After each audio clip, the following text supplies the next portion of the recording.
Oi pessoal, tudo bem? Oi pessoal, tudo bem? Hoje nós vamos falar sobre escolhas. Isso.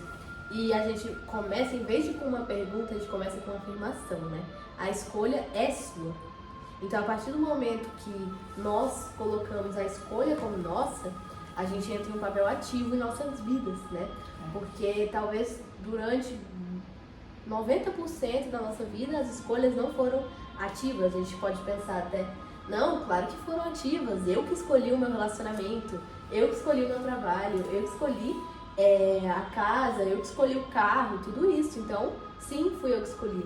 Então, mas será que essas escolhas que você escolheu partiram do ponto inicial que é sua essência, né? Você, quem realmente você veio para ser, ou que você aprendeu tanto culturalmente como na sua infância ou, por exemplo, de familiares, né?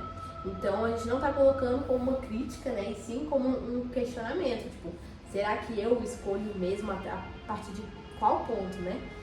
Isso Então, até, tipo, eu escolhi meu namorado, isso. eu escolhi meu marido. Eu escolhi a roupa que eu estou usando hoje. Exatamente. Será que a comida que eu comi hoje no restaurante eu escolhi? Pois é. Pode dar essa falsa impressão que sim, que é eu que escolhi. Tipo, eu quis esse, eu tava com vontade. Mas, essa vontade vem da onde? Será que eu não aprendi culturalmente que isso é bom? Ou eu vi meus pais comendo isso e vi que isso é bom? Então, parte muito desse ponto de questionamento, porque a partir de quando você leva para o questionamento, você coloca em atividade o seu senso crítico, né? Você pensa, será que fui eu que escolhi quem eu gosto, por exemplo? Ou se não é uma mera projeção do que eu vi na infância, como eu vi o relacionamento dos meus pais, eu vou buscar uma pessoa que me lembre isso, não porque é o melhor pra mim, porque se fosse uma escolha nossa mesmo, se a gente tivesse a responsabilidade ativa, a gente ia escolher o que é melhor para nós, né, na lógica. Mas não, a gente vai escolher o que é confortável, o que a gente já viu. Né? Exatamente. É tão importante, né, a gente saber realmente se aquilo foi uma escolha do coração, né? Que é a melhor escolha. Então, e quanto mais a gente tiver o autoconhecimento, mais a gente vai poder dizer que realmente quem escolheu fui eu. Isso. Foi as minhas entranhas, foi o meu coração que escolheu, minha alma. Exato, né? Porque a mente, ela vai com conceitos e percepções que estão arraizadas já no nosso ego. E é interessante a gente até explicar a diferença, né? Porque a gente usou esse conceito algumas vezes nos nossos temas e a gente vai explicar só para clarificar aí para quem ainda fica meio em dúvida, assim. Bom, tipo, o ego, eles são um conjunto de agregados de concepções, de crenças, de experiências e de percepções dessas experiências que a gente tem dentro de nós, né? Então é um conjunto de emaranhados, como você colocou, de crenças, né? Ou de defeitos ou qualidades, tanto faz, são eus, né? São tipo assim, quando você fala, eu gosto disso, eu quero isso, isso é o ego, faz parte do ego. Eu. Isso. Agora, a consciência, ela vem de uma certa pureza interior. Por exemplo, um bebê acabou de nascer e ele observa o mundo. Essa observação do bebê é muito mais pura, é muito mais consciente do que a nossa. Porque a nossa, claro que a gente consegue observar o mundo, mas tem uma lente, né? Uma lente que cria conceitos, que cria nomes, que criam situações, que criam preferências. Então, o eu é isso, essa lente que projeta a realidade. E tem até um pouco a ver com o exemplo da caverna de Platão que a gente deu. Aquelas tanto de símbolos, de sombras, tudo aquilo é a lente que projeta a realidade. E aí, quando você sai da caverna, você sai do eu, da sua lente, você vê o mundo com pureza. O mundo como ele é, puro, sem aquela fantasia, né? Aquela imaginação que a gente tem. Então, tudo quando você escolhe por você mesmo, é a tua escolha sem a fantasia, sem aquela roupagem, né? Aquela imaginação, a ilusão. Exatamente. E, por exemplo, algum ponto que a gente pode observar que não é a consciência escolhendo, né? Que a gente percebe no nosso dia a dia mesmo, né? Que são padrões repetitivos. Tipo, eu vou dar um exemplo bem simples, mas que acontece com muita gente, comigo inclusive também. Por exemplo, depois do almoço dá aquela vontadezinha de comer um doce. né? É, Será verdade. que essa escolha é minha mesmo? Ou você. Ou desde criança eu fui condicionada a receber isso, né? Ou talvez até uma coisa mais inconsciente coletivo, que a gente quer também dizer o que isso. é. O inconsciente coletivo é que diversos restaurantes de diversos países, diversas culturas têm um docinho depois do almoço. Então isso já tá ali arraigado, né? Enraizado no nosso inconsciente. No nosso inconsciente. E a diferença desses dois, né? Inconsciente coletivo é algo mais cultural, né?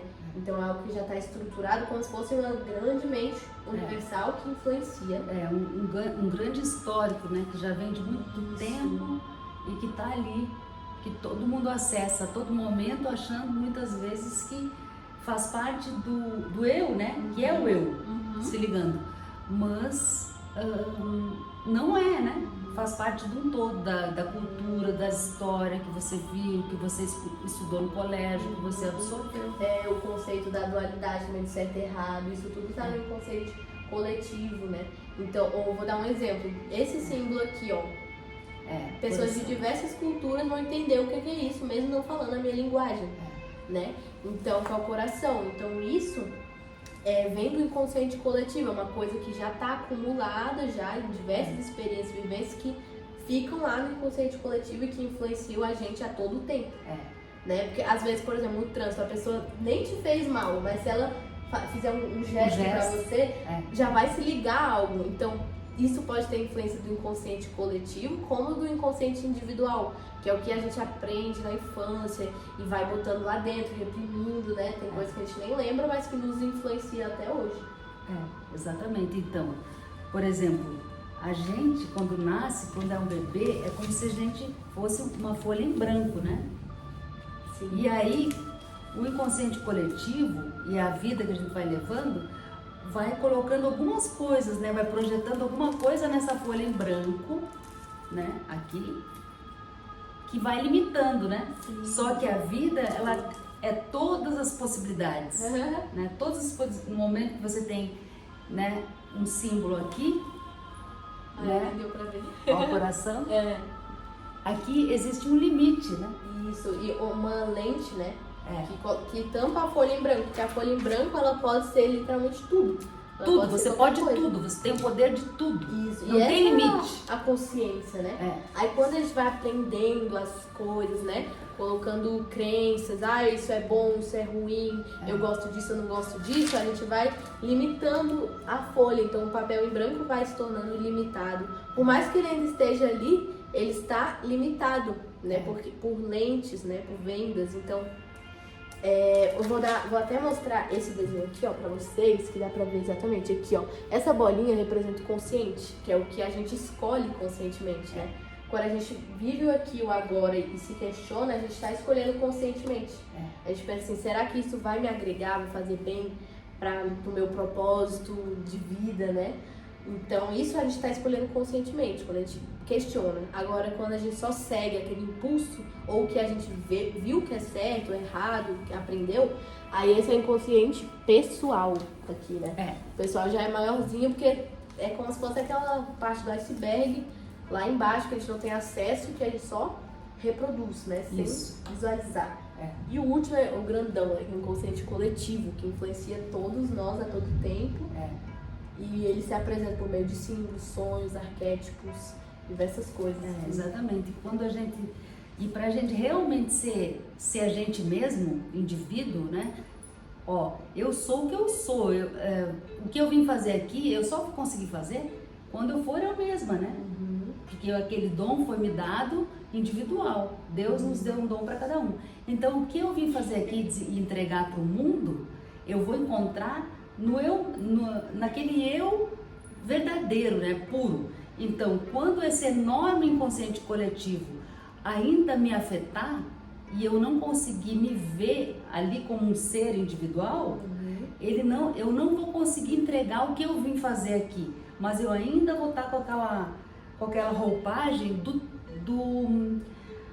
que o mundo quer que eu faça e não o que eu realmente escolho fazer, né? Exato. E muito bom isso. Só a parte do eu, que o eu puro não existe.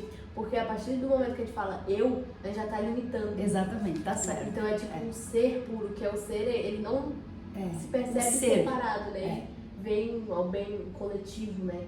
E se conecta a tudo. Então, isso é a pureza, é o bebê, né? Pra ele não existe separação, né? Pra ele não fala, eu quero isso, pra ele nem existe eu. Exatamente, não existe o eu. Isso mesmo, é o ser. Né? É isso mesmo. E é isso, esse tema foi mais curtinho, mas foi mais pra trazer uma reflexão, tanto pra gente, tanto pra vocês que estão assistindo, disso, né? Do que escolhemos pra nós, será que é algo consciente ou é algo que aprendemos, né? Tipo, a profissão que você tem hoje pode ter sido sim uma escolha sua, claro, se você tomou consciência, seguiu aquele impulso lá do coração. Isso. Mas, por exemplo, se você só seguiu o que era bonito, tipo, todo mundo fala que medicina e direito são as melhores faculdades, profissões. Então você escolheu por esse impulso do outro, do que o outro disse que é bom, ou do que seu coração dizia. Exatamente. Então, sempre que você tiver dúvidas, você procura o coração, né? O coração, ele vai te dizer qual é o caminho e qual é a sua escolha. Exato. Né? Hoje dá uma dica para nós, né? Para todos nós, de como entrar em contato com o coração. Meditando. Quando você medita, silencia, fica num cantinho, só você consegue. E outra coisa, se você quiser, para ajudar na tua escolha, pessoas de confiança que te digam alguma coisa, procura elencar de todas aquelas opções que te deram, qual é a que se identifica com o teu coração. Com o teu sentir. Quando a gente diz coração é sentir, não? Porque a mente é diferente, né? A mente, ela vai trazer conceitos, ideias, a dualidade sempre. Então, isso vai ser bom, isso vai ser ruim. Isso tá limitado, na verdade. Ela vai através da razão, né?